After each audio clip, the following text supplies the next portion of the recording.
This is my life day, June 6th. 28 years ago today, so that's exactly half my lifetime ago. There's always like wild stuff that is like, synchronous when I come here. It's amazing. So exactly half my lifetime ago, today I was hiking with my boyfriend at the time in East Snowmass Creek, and it was a big snow year. And we had to turn back not far up the trail. And we'd seen a pretty waterfall only about a mile up the trail and decided to climb down there to have lunch. And I don't remember even starting to slip, but I did. And I tumbled 150 feet down a ravine and off a 40-foot cliff into East Snowmass Creek. Oh my gosh.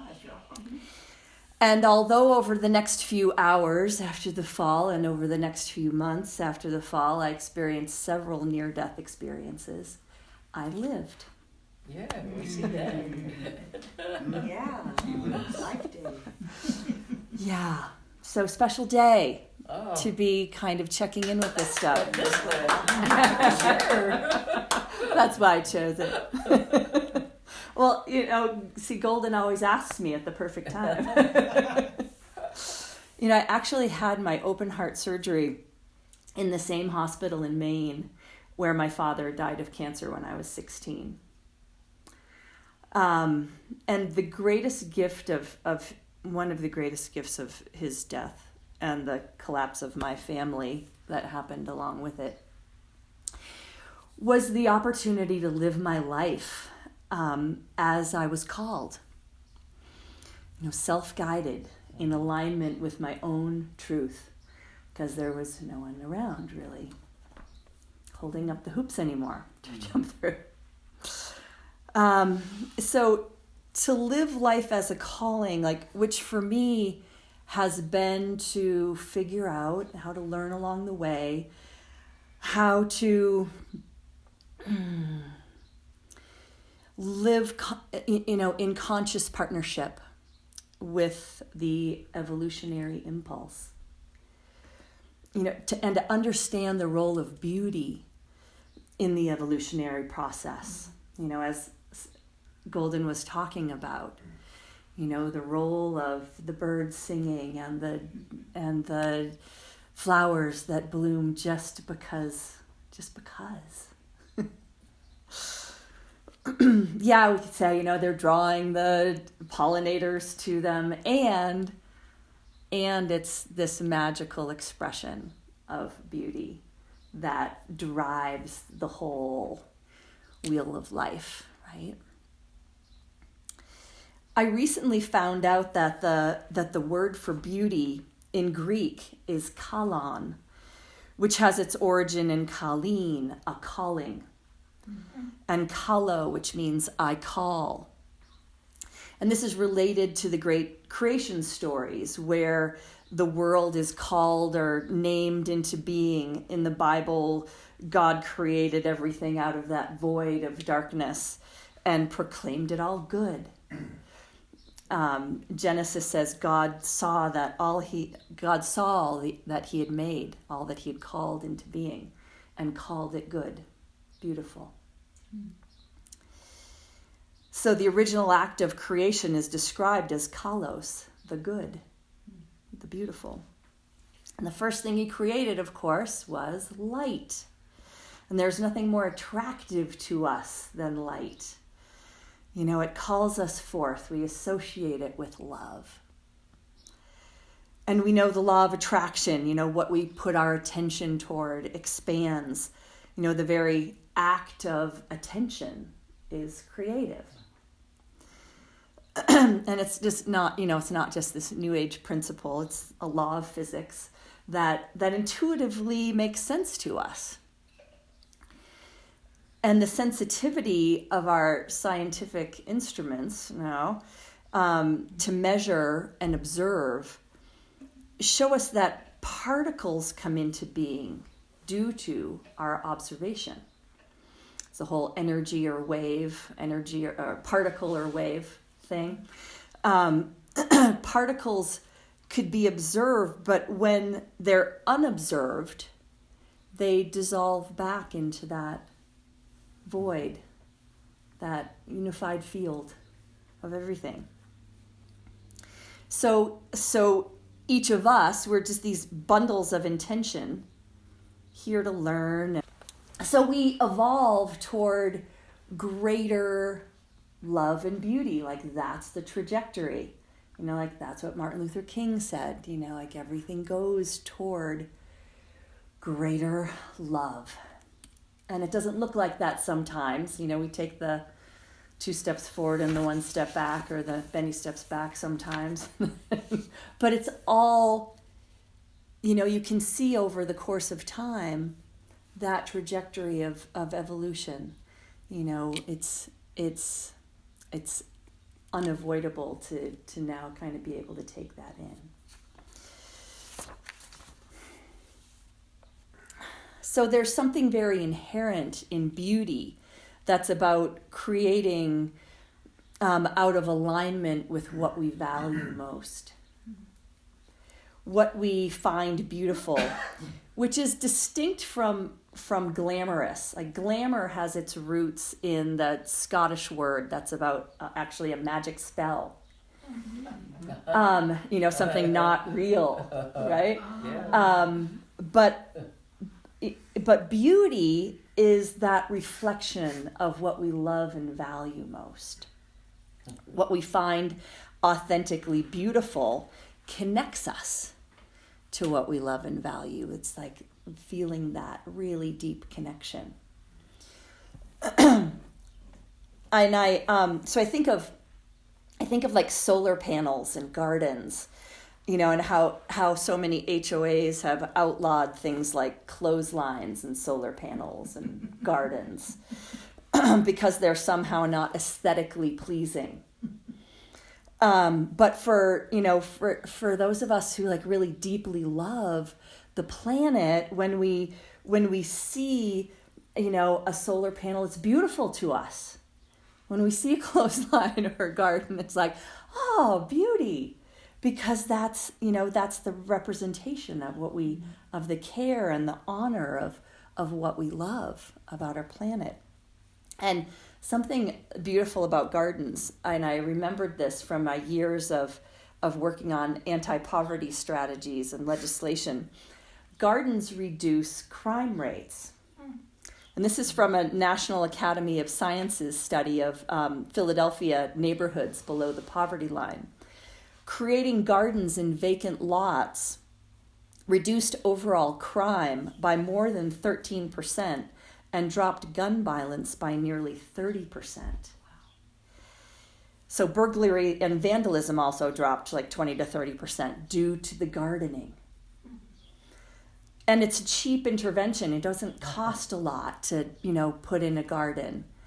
And the report suggested that, cities might acquire landscaping grants from the Department of Justice as a crime-fighting tool, or health departments, as a mental health promotional tool, because people feel less stressed when they feel safer and when they connect to beauty. Defund the police. Right? Plant gardens. Make a garden. And the word aesthetic is also really fascinating. It's about what a person thinks is beautiful, the study and appreciation of beauty and art, something that's appealing to us. The word anesthetic, a substance that induces insensitivity to pain. It can be local to, numb an area like Novocaine or general anesthesia, when it puts you right under. Etymologically, it combines an, which means away from or not, and aesthetic, which means the ability or sense to perceive beauty. And it's often what we do when life gets painful or overwhelming. We numb out, and we call it self-care. I know this. But it takes it takes our awareness, our ability to experience beauty is like, that's the way back to life. You know, the way to beauty is through beauty. Beauty and love heal and generate a new world. So how can we catalyze and serve the natural progression of evolution?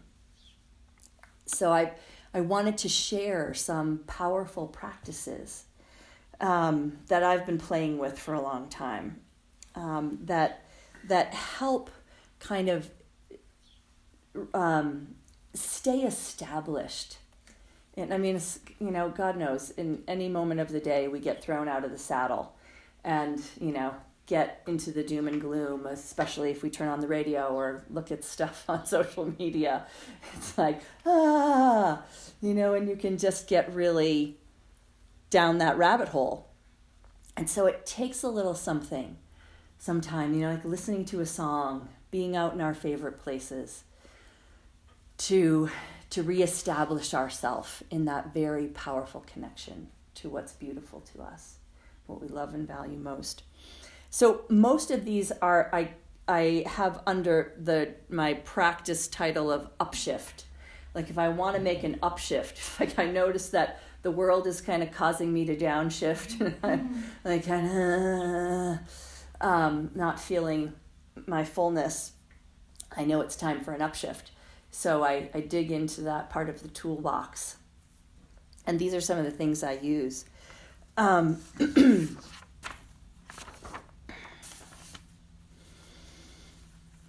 So, and a lot of these also fall into a category of something called appreciative inquiry.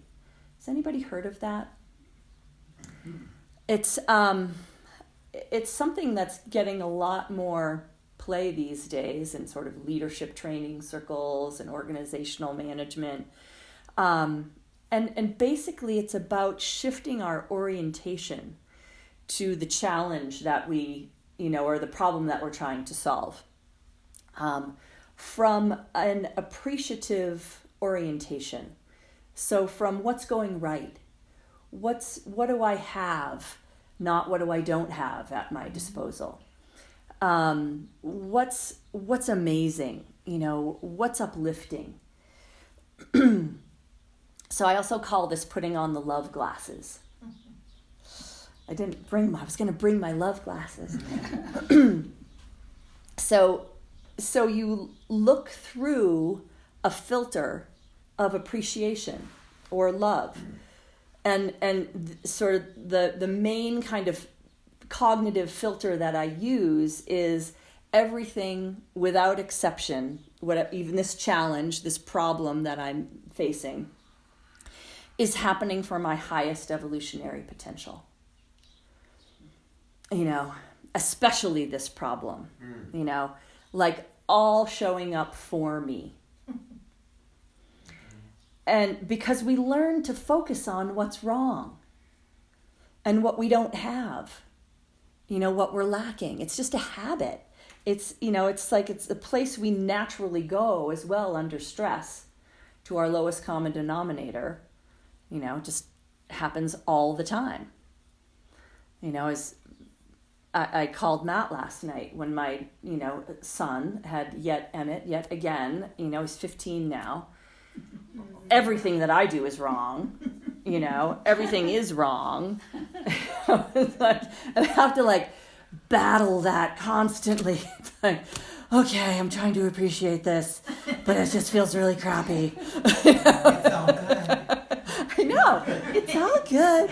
You know, it's like sometimes we just don't feel that, right? But you know, when you get into this practice, you know, eventually you get back there and you see, you know, like, oh, this is my beautiful teacher come into my life to, you know, love and challenge me. And, you know, we can truly see that. And, you know, and then I connect to how actually solid he is and how amazing and beautiful he is, you know, and that's always what I come back to. But it's not to say in those moments that it's really, really sucks. Teenagers are just no fun a lot of the time, if you're their parent, you know, especially. It'd be really fun for each other probably, but Carlos Castaneda calls them petty tyrants. Yeah. Yeah.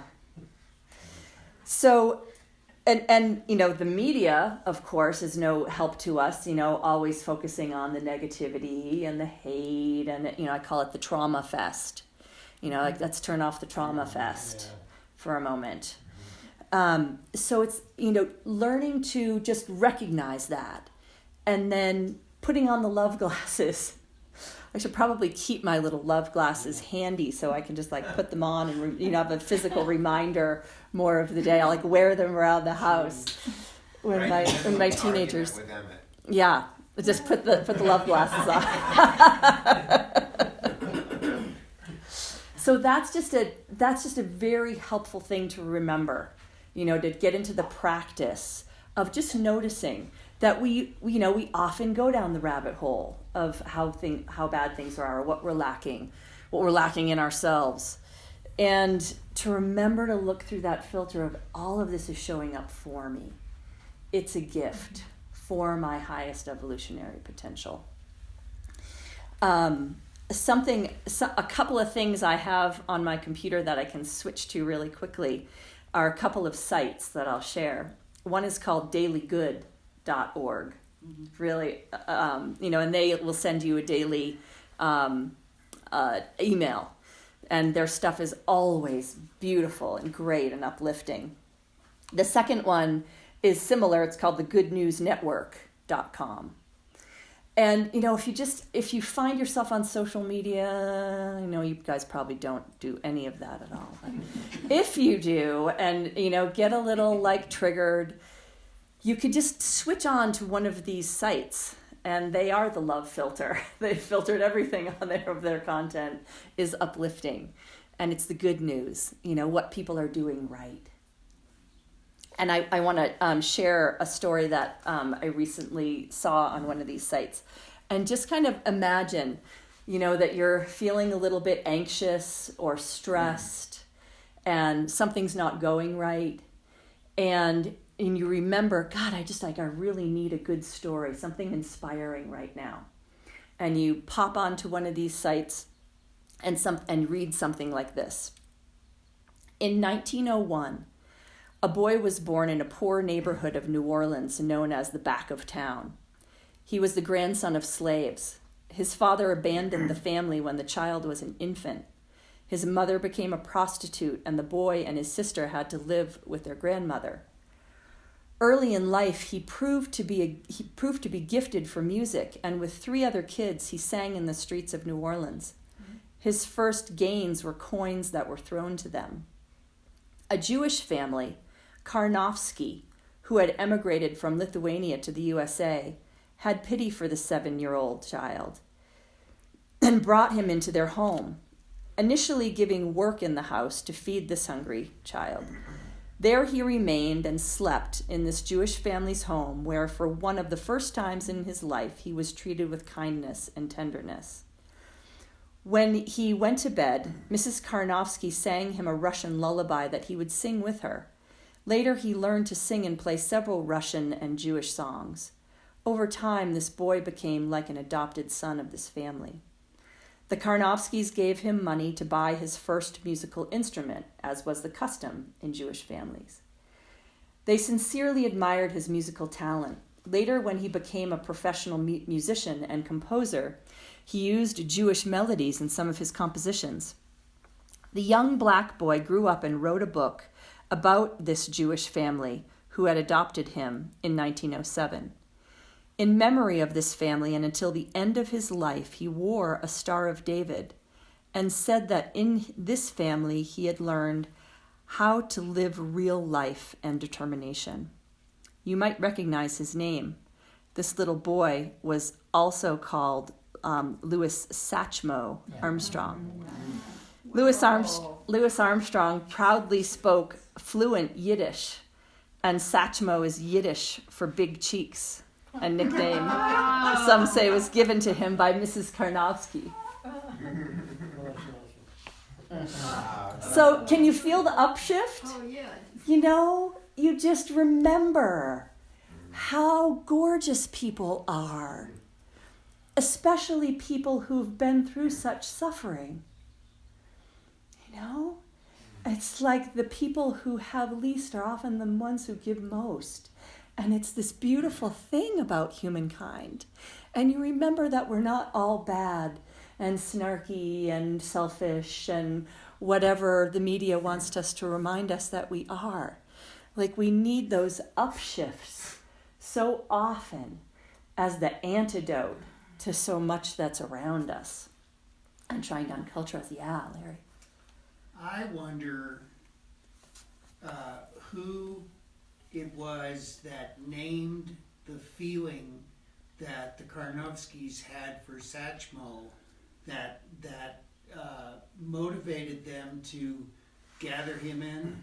I wonder who named that pity. Because I'll bet it wasn't. Exactly, right? Yeah. Yes. Just love, you know? Yeah. Just this is what you do when you are moved by a beautiful child in need, you know? Absolutely. I saw this somewhere recently that beauty is a dialogue between perceiver and perceived. As I've been thinking about this, been thinking about these different examples. Like last summer, I bought at the end of all the plant sales, I bought these kind of tired, almost dead little nasturtiums, and I put them in my garden. And I just thought, I'll just see if they'll come back to life. And then I thought, like, what if I, some people had said, well, you should talk to your plants. And so I like, what if, and I remembered that What the Bleep movie where, you put a label on the water or on yourself, and, the words actually have a vibration. So if you put hate on yourself, you feel horrible, and you can actually measure, the molecules become all dissonant. But if you put love on something, the molecules actually kind of arrange into, beautiful synchronicity around that. And so I thought about, like, what if I just like sing love songs, while I'm in the garden to my little plants, and, just see what happens.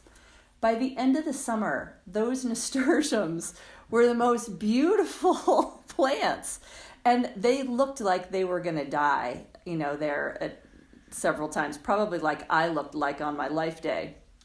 This one isn't going to make it. But, with some love and care, bam, they were there. And I also was thinking about the apartment that I moved into a couple years ago, and how hard that was for me, because I no longer had a backyard, and there were just things about it that I didn't think were very beautiful. And for quite a while, I was kind of in this sort of funk around it. And at one point, I decided, you know what? This is not how I want to experience this. So I started doing things that added a lot of beauty and that made me happy. Little art projects and things that I just really, loved. And before long, the gratitude that I had for this place to live in our crazy housing market, it started just, and it's just washed over me more and more. But it was from that conscious upshift, like thinking, I just need to take this to a different level because this is not working for me. So to start to just make things beautiful, wherever we do that, it never fails. It never fails. And, we know this works for people, like teachers always say, when you refer kids who have learning disabilities, if you keep telling them they're smart and they can get this and they're wonderful and beautiful, they thrive with that. Beautiful things become possible. It's the same with everything. We are, so when we connect to the source of beauty, which I think, that our unified field that we know is love, we shine, and we have the capacity to be lights in a dark world. We start to emanate truth. and goodness and beauty and ease and grace. It's really, really important.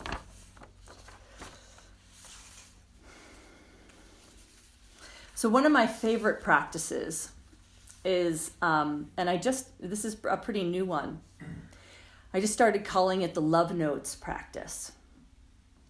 So when I'm feeling a little down and out or a little funky or depressed or angry, anything that feels like I don't really want to be in this feeling,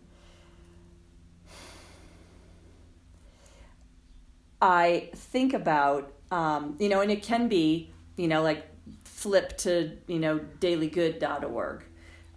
Because with ourself, it's easier to give a love note to someone else that we see is in kind of a blue place, to cheer someone else up. It's so much harder with ourselves because we just get down on ourselves for being in whatever place that we're in that we don't think is optimal. We make it our fault that we're there or whatever.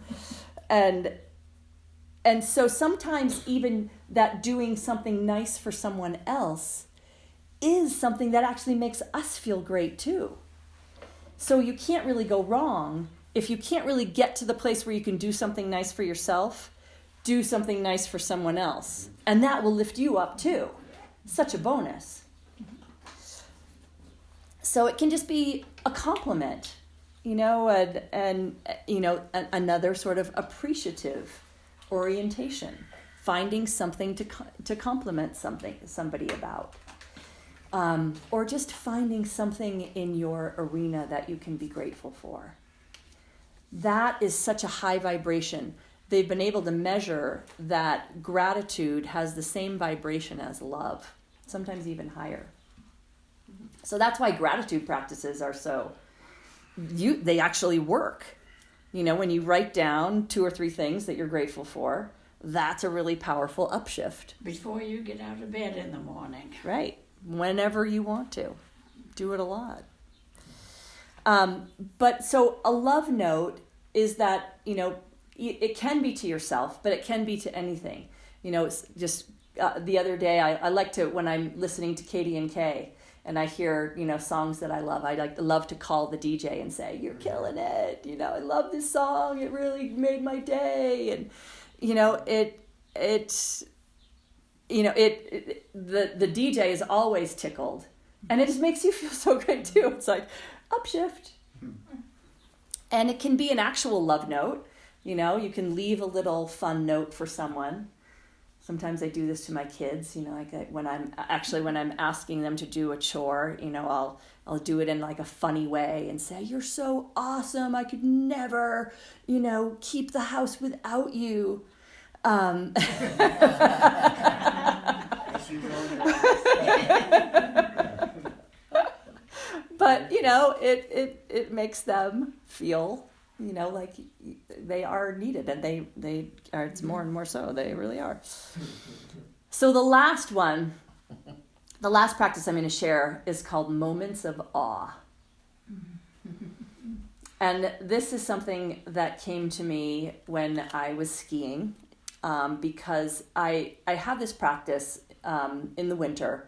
I hike the Highlands Bowl about once a week, because it's a really important pilgrimage for me during that hike. And sometimes it's hard and I don't want to do it, but I know that if I do it, it will take me to that incredible spot at 12,450 feet with a 360-degree view of heaven, and will blow me away and put me into a space that just is so humbling,